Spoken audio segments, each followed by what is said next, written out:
Pernahkah Anda membayangkan seseorang yang begitu dibenci karena kekejamannya? Seseorang yang dijuluki sebagai setan oleh kaumnya sendiri karena kelincahan dan kelicikannya dalam memusuhi kebenaran, tiba-tiba berubah menjadi cahaya yang paling terang dalam sejarah peradaban manusia? Bagaimana mungkin sebuah pedang yang telah direndam dalam racun mematikan untuk mencabut nyawa baginda Nabi Muhammad SAW justru menjadi saksi bisu atas bersimpuhnya sang pemilik di hadapan kebesaran Allah Subhanahu wa Ta'ala? Kisah ini bukan sekadar cerita masa lalu, melainkan sebuah bukti nyata bahwa sekelam apapun masa lalu seseorang, pintu hidayah selalu terbuka bagi mereka yang memiliki setitik kejujuran di dalam hatinya. Simaklah kisah luar biasa Umair bin Wahab, sang pendekar Quraisy yang perjalanannya akan menggetarkan jiwa Anda. Sebelum kita menyelami lebih dalam, mohon dukungannya dengan menekan tombol subscribe dan menyalakan lonceng notifikasi agar tidak ketinggalan kisah-kisah inspiratif dari sejarah Islam lainnya. Jangan lupa untuk menekan tombol like sebagai bentuk dukungan Anda terhadap dakwah ini. Dan saya ingin tahu, dari daerah mana sajakah sahabat menonton video ini? Silahkan tulis di kolom komentar di bawah. Mari kita sambung silaturahmi di antara sesama pecinta sejarah Rasulullah SAW. Kisah ini bermula di padang pasir yang membara, sesaat setelah debu-debu peperangan di lembah Badar mulai mengendap. Perang Badar telah usai, meninggalkan luka yang menganga bagi kaum kafir Quraisy. Mereka kembali ke Mekah dengan kepala tertunduk, membawa kehinaan dan kesedihan karena tokoh-tokoh besar mereka tewas secara mengenaskan. Di antara mereka yang paling merasakan pahitnya kekalahan adalah Umair bin Wahab al-Jumai. Umair bukanlah orang sembarangan.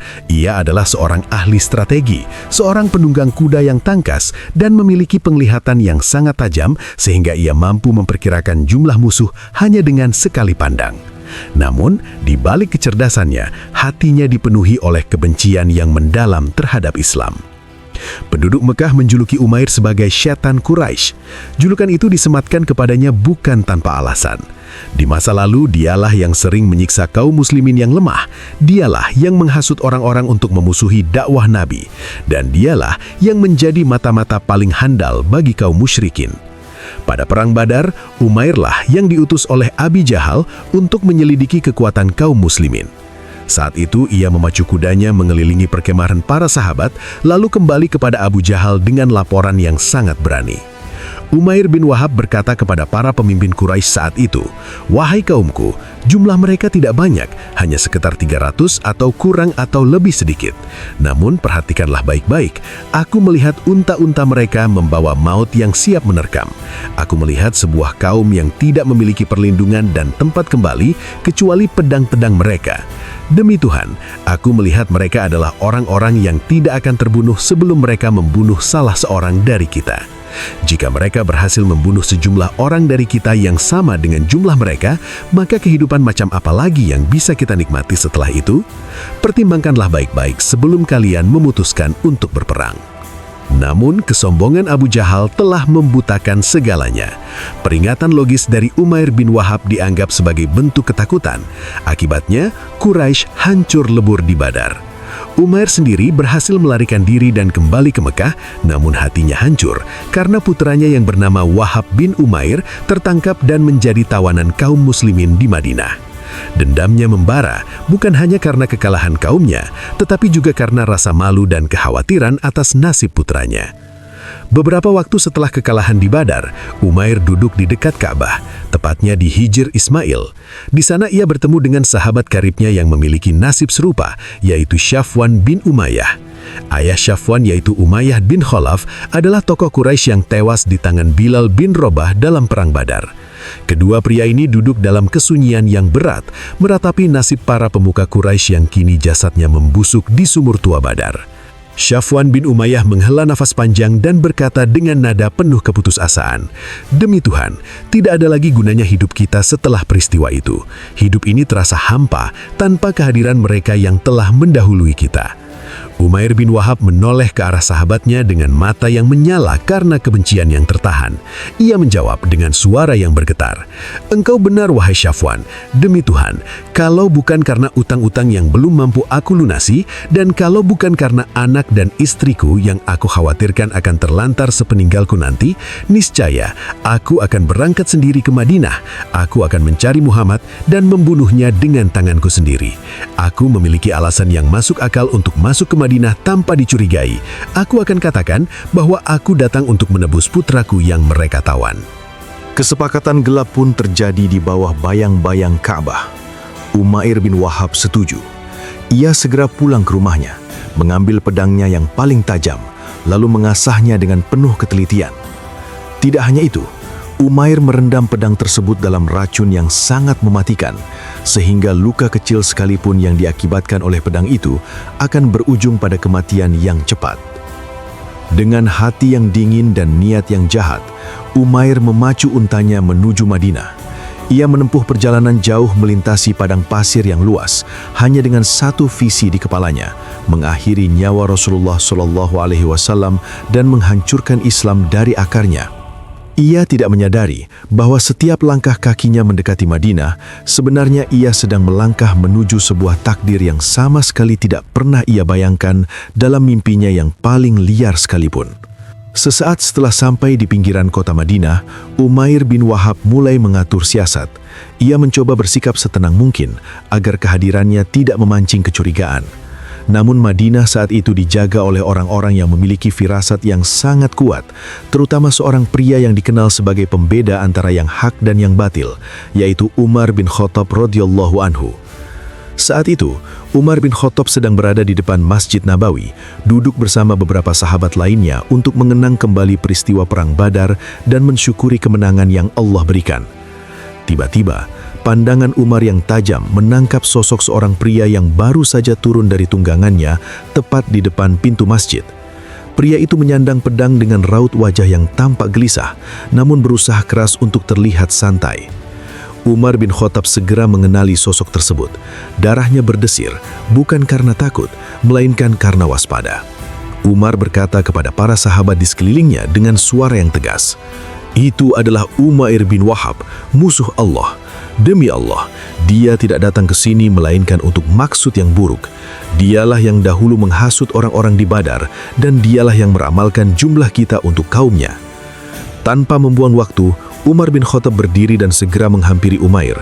Dengan kekuatan fisiknya yang luar biasa, Umar mencengkeram tali pedang yang melingkar di leher Umair, menariknya dengan kasar hingga Umair tercekik dan hampir terjatuh. Umar membawa Umair masuk ke dalam masjid dengan cara yang sangat menghinakan, memperlakukannya seperti tawanan yang sangat berbahaya. Umar berteriak kepada para sahabat Ansor yang ada di sana, "Masuklah kalian ke hadapan Rasulullah, duduklah di dekat beliau dan jagalah beliau baik-baik. Berhati-hatilah terhadap orang jahat ini, karena dia benar-benar tidak bisa dipercaya." Setelah memastikan keamanan di dalam, Umar menyeret Umair masuk menemui Rasulullah SAW. Saat melihat pemandangan itu, Rasulullah yang memiliki akhlak paling mulia dan kelembutan hati yang luar biasa, terkejut melihat bagaimana Umar memperlakukan tamunya. Rasulullah SAW bersabda, "Lepaskanlah dia, wahai Umar, dan engkau, wahai Umair, mendekatlah ke sini." Umar melepaskan cengkeramannya dengan berat hati, namun matanya tetap mengawasi setiap gerak-gerik Umair. Umair bin Wahab kemudian maju dan berdiri di depan Rasulullah. Dengan gaya bicara khas kaum jahiliyah, ia menyapa, "An'imu sabahan," selamat pagi. Rasulullah SAW memandangnya dengan tenang dan menjawab dengan penuh wibawa, "Sesungguhnya Allah telah memuliakan kami dengan ucapan salam yang jauh lebih baik daripada ucapanmu itu, wahai Umair. Allah memberikan kami Assalamualaikum, salam yang menjadi penghormatan bagi penduduk surga." Umair hanya terdiam, wajahnya menunjukkan ketidaksenangan. Ia kemudian berkata dengan sinis, "Demi Tuhan, wahai Muhammad, aku baru mendengar ucapan semacam itu sekarang." Rasulullah kemudian bertanya langsung ke inti persoalan, "Apa yang membawamu datang ke Madinah, wahai Umair?" Umair menjawab dengan kebohongan yang telah ia siapkan sejak dari Mekah. "Aku datang karena urusan putraku yang kalian tawan. Aku mohon, perlakukanlah dia dengan baik dan biarkanlah aku menebusnya." Namun Rasulullah SAW tidak bisa dikelabui. Melalui wahyu Allah, beliau mengetahui apa yang tersembunyi di balik jubah Umair. Beliau bertanya kembali kepada Umair, "Lalu untuk apa pedang yang engkau kalungkan di lehermu itu?" Umair mulai berkeringat dingin. Ia berusaha tetap tenang dan menjawab, "Pedang ini, semoga Allah menghancurkan semua pedang. Apa gunanya pedang ini bagi kami saat di Perang Badar? Kita tetap kalah, bukan? Aku membawanya hanya sebagai kebiasaan saja." Rasulullah kembali mendesak dengan pertanyaan yang lebih dalam. "Katakanlah yang sejujur-jujurnya, wahai Umair. Apa sebenarnya tujuanmu datang ke sini?" Umair tetap bersikeras dengan kebohongannya. "Aku tidak datang kecuali hanya untuk urusan putraku itu." Pada saat itulah Rasulullah SAW tersenyum, sebuah senyuman yang mengandung kebenaran langit. Beliau mulai membongkar rahasia yang paling dalam, sebuah rahasia yang hanya diketahui oleh dua orang manusia di muka bumi ini. Rasulullah SAW bersabda, "Tidak, wahai Umair, bukankah engkau telah duduk bersama Safwan bin Umayyah di Hijr Ismail? Kalian berdua membicarakan tentang para pemimpin Quraisy yang tewas di sumur Badar. Lalu engkau berkata kepada Safwan, 'Seandainya bukan karena utangku dan tanggungan keluargaku, niscaya aku akan berangkat membunuh Muhammad.' Lalu Safwan berjanji kepadamu untuk menanggung utangmu dan menjamin keluargamu dengan syarat engkau harus membunuhku. Namun ketahuilah, wahai Umair, Allah menjadi penghalang di antara dirimu dan niat jahatmu itu." Seketika itu juga, dunia seakan berhenti berputar bagi Umair bin Wahab. Tubuhnya bergetar hebat, wajahnya yang tadi angkuh kini pucat pasi. Bagaimana mungkin pria yang ada di depannya ini mengetahui setiap detil rahasianya dengan Safwan? Tidak ada orang ketiga di sana, tidak ada yang mengikuti mereka. Tempat itu sunyi, dan mereka berbisik di kegelapan malam. Hati Umair yang keras seperti batu karang tiba-tiba hancur berkeping-keping. Cahaya kebenaran menembus dadanya yang sempit. Tanpa ragu sedikit pun, ia berteriak dengan suara lantang yang menggetarkan dinding-dinding Masjid Nabawi. "Aku bersaksi bahwa tiada Tuhan yang berhak disembah selain Allah, dan aku bersaksi bahwa engkau adalah benar-benar utusan Allah." Gema syahadat yang keluar dari lisan Umair bin Wahab al-Jumahi bukanlah sekedar ucapan lisan yang hambar. Itu adalah sebuah ledakan kesadaran yang meruntuhkan tembok kekafiran yang telah ia bangun selama puluhan tahun. Di dalam Masjid Nabawi yang bersahaja itu, para sahabat yang tadinya menatap Umair dengan penuh kecurigaan dan kemarahan, kini tertegun diam. Mereka menyaksikan sebuah keajaiban yang nyata. Bagaimana seorang pria yang datang dengan pedang beracun dan niat membunuh yang paling keji, tiba-tiba bersimpuh dalam ketundukan yang paling murni. Umair bin Wahab masih bergetar saat ia melanjutkan ucapannya di hadapan Rasulullah SAW.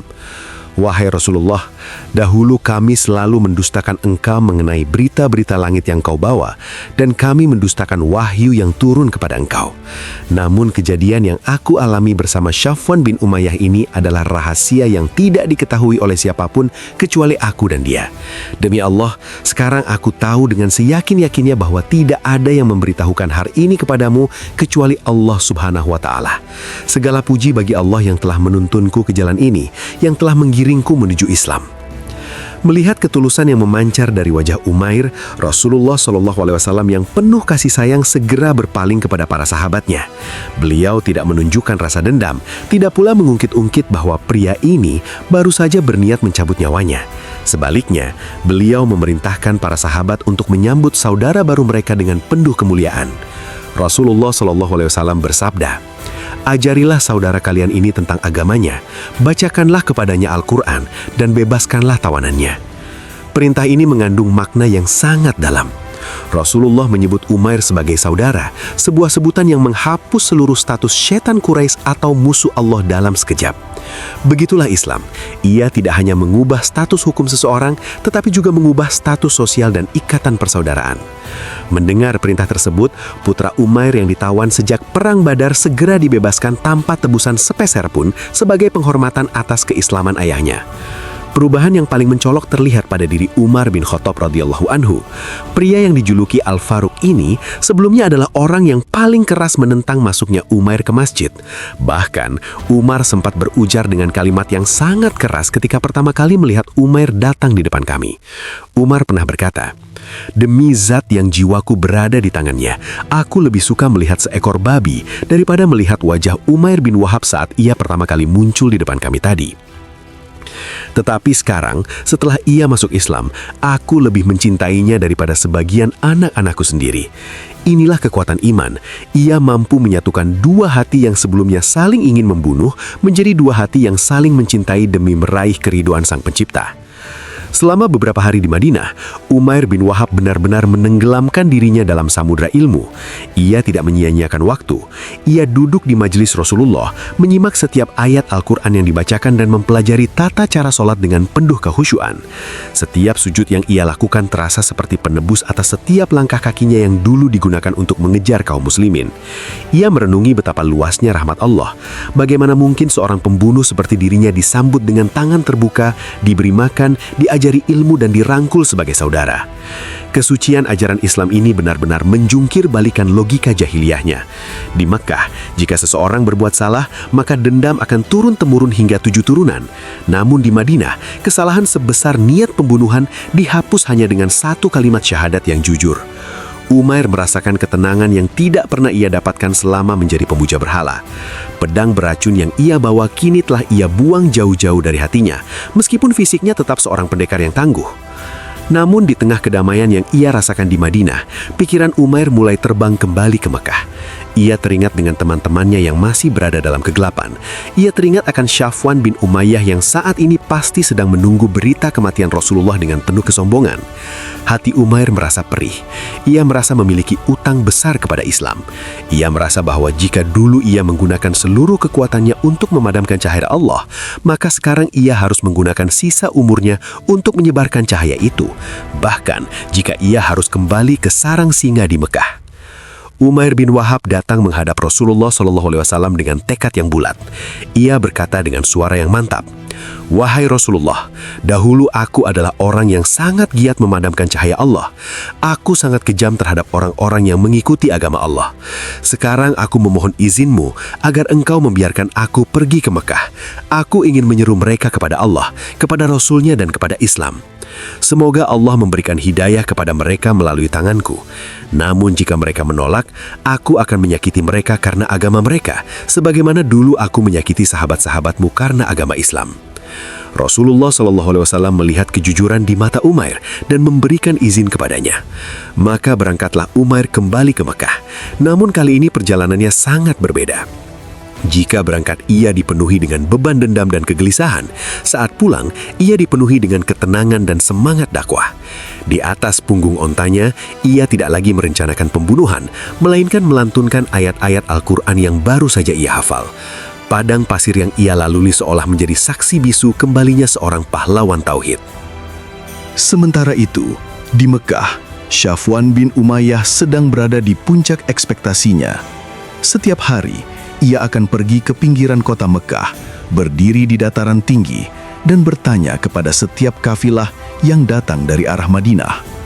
Ia selalu berkata kepada orang-orang Quraisy dengan nada sombong, "Bergembiralah kalian, sebentar lagi akan datang sebuah berita besar yang akan membuat kalian melupakan kepedihan perang Badar." Syafwan sangat yakin bahwa Umair telah berhasil menjalankan tugasnya. Ia membayangkan Muhammad telah tewas dan Islam telah runtuh. Ia menepukkan kedua tangannya dengan bangga di setiap majelis pertemuan, menjanjikan kemenangan yang sebentar lagi akan tiba. Namun, hari demi hari berlalu dan tidak ada berita kematian yang datang. Yang ada hanyalah kesunyian yang mencekam. Hingga suatu hari, sebuah kafilah datang dan Syafwan segera menyongsong mereka dengan tergesa-gesa. "Apakah ada berita dari Madinah?" tanyanya dengan napas memburu. Salah seorang musafir menjawab, "Benar, ada kejadian besar di sana." Wajah Syafwan berseri-seri, jantungnya berdegup kencang. "Ceritakan padaku, apa yang terjadi?" Musafir itu memandang Syafwan dengan tatapan aneh dan berkata, "Umair bin Wahab telah memeluk Islam. Dia sekarang berada di sana, mempelajari agama Muhammad dan membaca kitab mereka. Mendengar berita itu, Safwan bin Umayyah merasa seolah-olah langit runtuh menimpa kepalanya. Bumi yang ia pijak terasa berguncang. "Apa? Celaka kau! Apa yang kau katakan?" teriak Safwan tidak percaya. Baginya, berita keislaman Umair jauh lebih menyakitkan daripada berita kematian ayahnya di Badar. Ia merasa dikhianati oleh sahabat paling kepercayaannya. Ia merasa malu karena dialah yang menjamin utang dan keluarga Umair, sementara Umair justru bergabung dengan musuh yang paling ia benci. Sumpah serapah pun keluar dari mulut Safwan. Ia bersumpah tidak akan pernah berbicara lagi dengan Umair dan tidak akan pernah mengizinkan Umair menyentuh harta atau keluarganya. Namun kemarahan Safwan tidak menghentikan langkah Umair. Tak lama kemudian, Umair bin Wahab benar-benar menginjakkan kakinya kembali di Mekah. Namun ia tidak datang dengan sembunyi-sembunyi. Ia masuk ke Mekah sebagai seorang Muslim yang gagah berani. Kenangan akan keberanian Umar bin Khattab saat masuk Islam menjadi teladan baginya. Umair teringat bagaimana Umar menantang kaum Quraisy saat hendak hijrah, dan kini Umair melakukan hal yang serupa. Ia langsung menuju Ka'bah, tempat di mana para pemuka Quraisy berkumpul. Kehadiran Umair membuat suasana menjadi tegang. Safwan bin Umayyah yang melihatnya dari kejauhan bermaksud hendak menyerang dan memaki. Namun ia melihat Umair menggenggam pedangnya dengan tangan yang sangat kokoh. Wajah Umair memancarkan kewibawaan yang belum pernah terlihat sebelumnya. Safwan pun mengurungkan niatnya dan hanya bisa melontarkan cacian dari kejauhan, lalu memalingkan wajahnya dengan penuh kebencian. Namun, kemarahan Safwan tidak menghentikan langkah Umair. Wahyu kembali turun dan menegaskan keteguhan iman Umair, dan Allah menjadikan dirinya sebagai contoh bagi para pengikut. Umair terus berdakwah, dan sekarang ia tidak sendirian. Ia memimpin kelompok kecil Muslim yang setiap hari bertambah jumlahnya, dan mereka menjadi kekuatan baru di tengah-tengah masyarakat Mekah yang kusyuk. Kesungguhan Umair sangat menyentuh. Ia menggunakan ketajaman logikanya yang dulu digunakan untuk strategi perang, kini untuk membedah kebatilan penyembahan berhala. Dalam waktu yang sangat singkat, hanya dalam hitungan pekan, usaha dakwah Umair membuahkan hasil yang luar biasa. Banyak pemuda Quraisy dan orang-orang yang selama ini ragu-ragu akhirnya menyatakan keislamannya di tangan Umair bin Wahab. Kekuatan iman yang ada pada dirinya menular kepada orang lain. Ia berhasil mengubah ketakutan menjadi keberanian bagi para mu'alaf baru di Mekah. Tidak berhenti di situ, Umair kemudian mengumpulkan orang-orang yang telah masuk Islam tersebut. Ia memimpin sebuah barisan panjang untuk berhijrah ke Madinah secara terang-terangan. Ini adalah sebuah penghinaan besar bagi kaum musyrik Quraisy, namun mereka tidak berani menghalangi Umair. Mereka tahu betul siapa Umair bin Wahab. Jika ia sudah menghunus pedangnya, maka maut adalah taruhannya. Kepulangan Umair bin Wahab ke Madinah bersama rombongan besar mu'alaf dari Mekah disambut dengan sukacita yang luar biasa oleh kaum muslimin.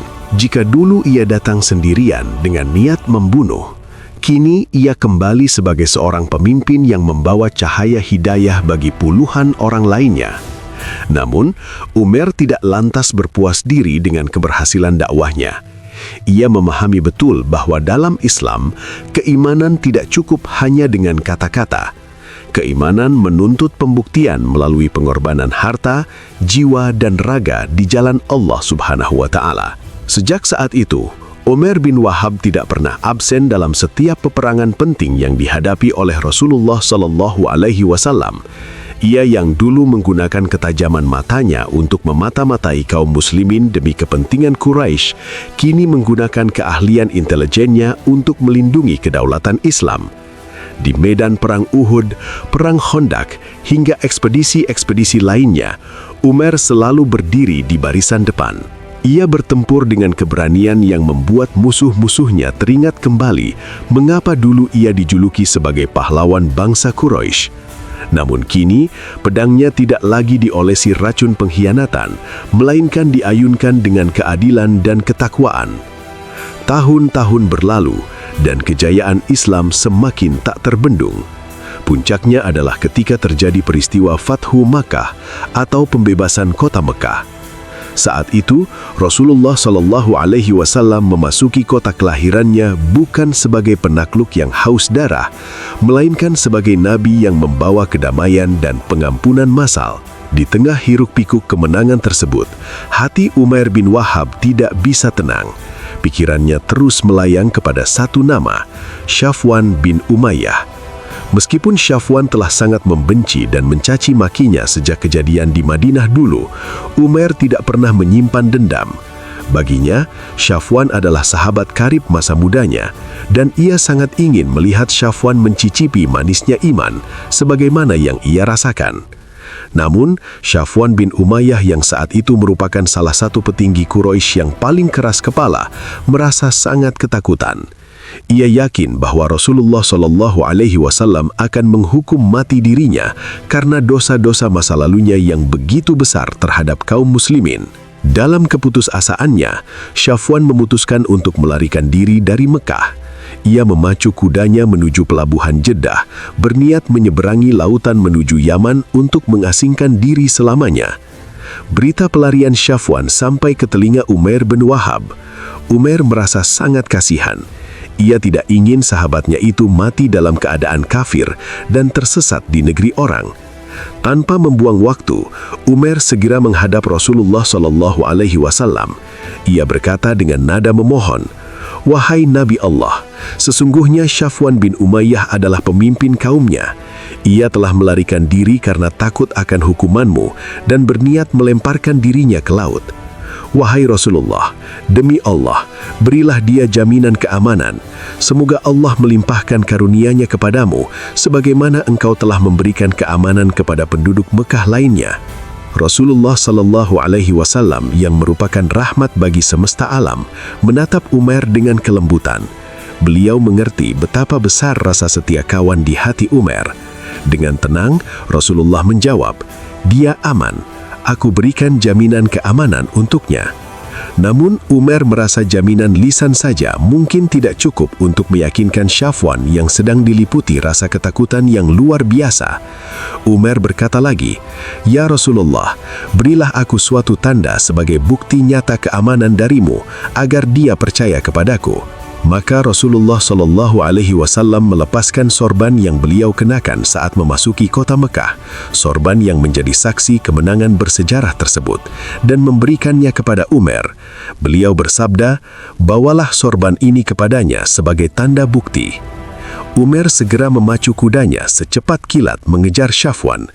Ia berpacu dengan waktu, khawatir kapal yang akan membawa Syafwan sudah mulai berlayar. Di bawah terik matahari padang pasir, Umair tidak mempedulikan rasa haus dan lelah. Setelah perjalanan yang melelahkan, ia akhirnya berhasil menyusul Syafwan di pelabuhan Jeddah, tepat saat Syafwan sudah bersiap-siap untuk menginjapkan kaki di atas kapal. Umair berteriak dengan suara lantang, "Wahai Syafwan, wahai sahabatku, ingatlah kepada Allah, ingatlah kepada Allah." Syafwan menoleh dan melihat Umair. Wajahnya seketika berubah menjadi merah karena marah. Ia berteriak balik, "Celaka engkau, wahai Umair, pergilah dariku, jangan berbicara kepadaku. Apakah engkau datang ke sini untuk mengejek aku lagi?"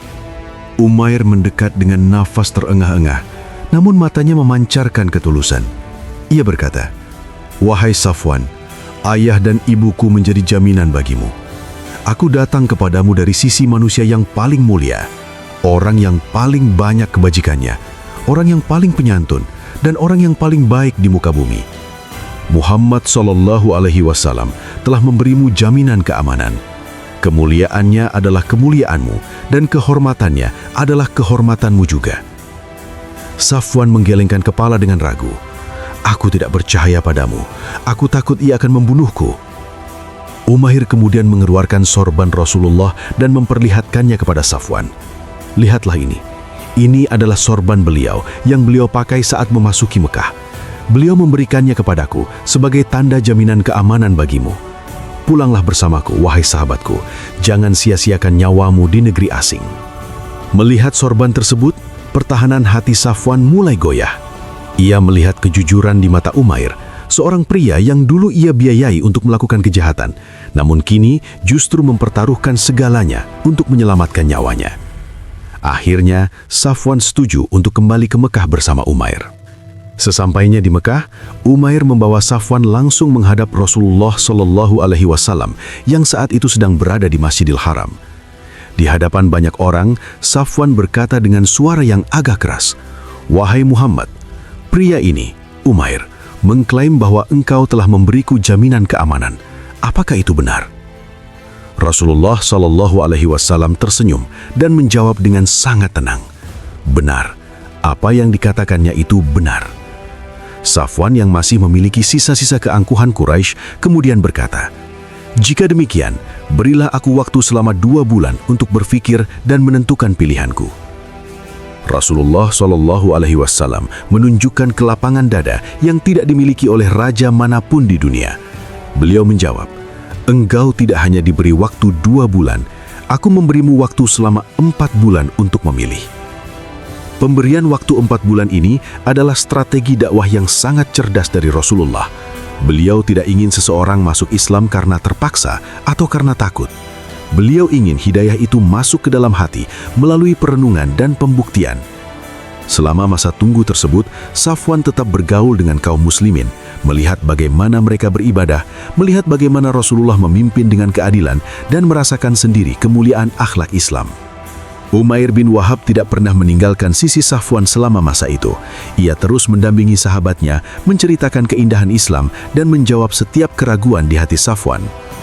Umair tidak memaksa, ia hanya menjadi cermin yang memantulkan cahaya iman.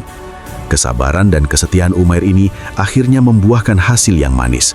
Sebelum masa 4 bulan itu berakhir, Safwan bin Umayyah akhirnya menyatakan keislamannya dengan penuh kesadaran dan ketulusan. Kebahagiaan Umair bin Wahab saat melihat Safwan bersyahadat konon jauh lebih besar daripada kebahagiaannya saat ia sendiri masuk Islam.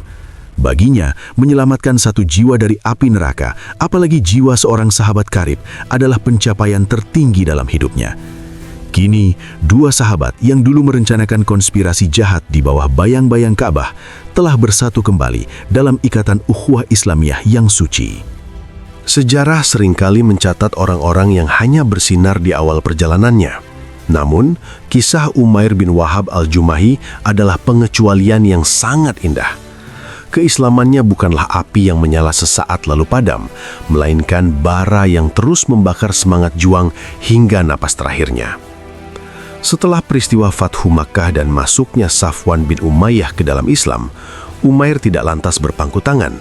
Ia mengerti bahwa memeluk Islam adalah sebuah komitmen seumur hidup yang menuntut kesetiaan, terutama saat ujian yang sesungguhnya datang menerpa. Ujian terberat itu tiba ketika dunia seakan berhenti berputar bagi kaum muslimin, wafatnya baginda Rasulullah Shallallahu Alaihi Wasallam. Saat berita duka itu tersebar, kegoncangan hebat melanda semenanjung Arab. Banyak suku-suku yang baru masuk Islam mulai murtad, dan tidak sedikit yang meragukan masa depan agama ini tanpa kehadiran fisik sang Nabi. Namun, Umair bin Wahab tetap tegak seperti gunung karang di tengah badai.